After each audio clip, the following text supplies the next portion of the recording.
Hey everybody, back again with another video. Not a lesson video or a music video, but I did a little modification of my Merlin. And I just wanted to share with you how I did it, what it does, and why I did it. Did I say why twice? I think I said why twice. When I first got my Merlin, I said I wasn't going to change anything to it, because I like the fact that you got to figure out how to do stuff on it. I play guitar, I play mandolin, banjo, but usually you can just go back and forth between instruments and do the same thing on them, and pretty much all works. But with the Merlin being fretted the way it is, changes things. You got to limit it to you, and you have to figure a way around it, which is good. It's something different. But there's one thing missing, and that was a C chord. So I figured out how to do a C chord. I added a little 3rd fret.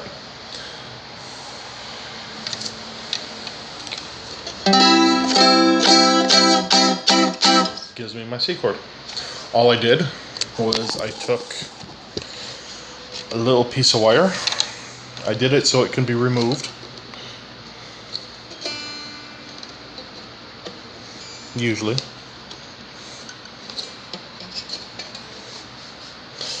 I got 2 small holes drilled in the fretboard. Measuring tape is pretty much 2 inches from that fret to the center of that fret. So I did it right in the middle. Thin piece of copper wire. 3/64 of an inch is what it is. The drill bit and the wire size. And I'm totally going to lose that piece of wire one day. It's okay, I got more. Doing that gives you a C chord. So it's the 3rd fret, 3rd string, 1.5 fret on your 2nd string, and your 1st fret on your 1st string.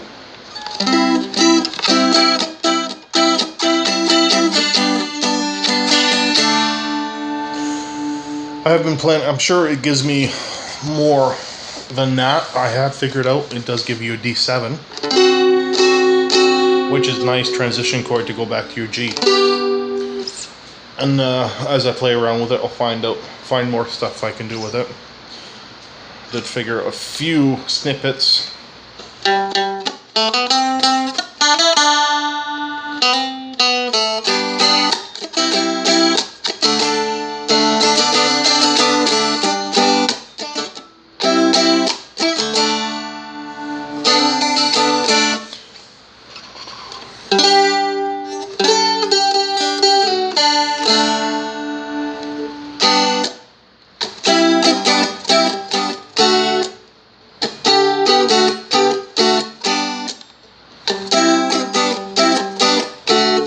And so on and so on. As I get going with it more and more, I'll figure out more stuff we can do with it. And I might post some lesson videos with it down the line, but for the most part not at the beginning, just because there's no point in posting a video of something that nobody can use if they don't have that fret. But I want to share it with you just so if anybody else was looking for an option of how to change your Merlin so you can get your C chord, it's an option. I know some people have tuned down to an open C and do it that way, but when you do it that way, you still lose a chord. You're always going to be missing that middle chord. So this was my way of doing it, just so I can keep all my chords. And you pretty much cover the whole gamut now. You got the A, B, C, D, E, F sharp. You don't have the F, and G. So pretty much everything you need. And then I went and did something else this weekend as well. Went and bought myself another Merlin. I went and got myself the mahogany top one, which is nice. It's a little softer of a tone. It's warmer sounding. It's quite nice for finger picking.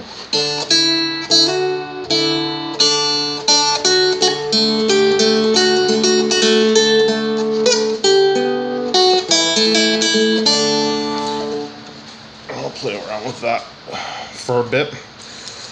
But one of my plans on that is to, I'm not going to do it now because new strings on it, they're nice and fresh, they sound good. But once they dull out on me and they die, I will either go to thicker gauge strings and tune it down to open C or lower, or I'll go to a higher gauge strings and you can go up to an E and F or whatever you want to take it up to. Not just that way I have two different keys to play in. It'd be nice. And then I just have to wait for Seagull and Gold in there to release a Koa model, because that should be a nice one. Hopefully they do more to it than just the Koa top. Hopefully they'll put a fretboard on it, raised fretboard, maybe make a electric option on it, but that's all something we can do on our own too. Well, the electric option, not the raised fretboard. But play around with that and see what I get. That's pretty much it for me. I just wanted to share with you the C chord. I've got some lesson videos I got planned for next weekend. Actually show you the first lesson I'm going to do next weekend.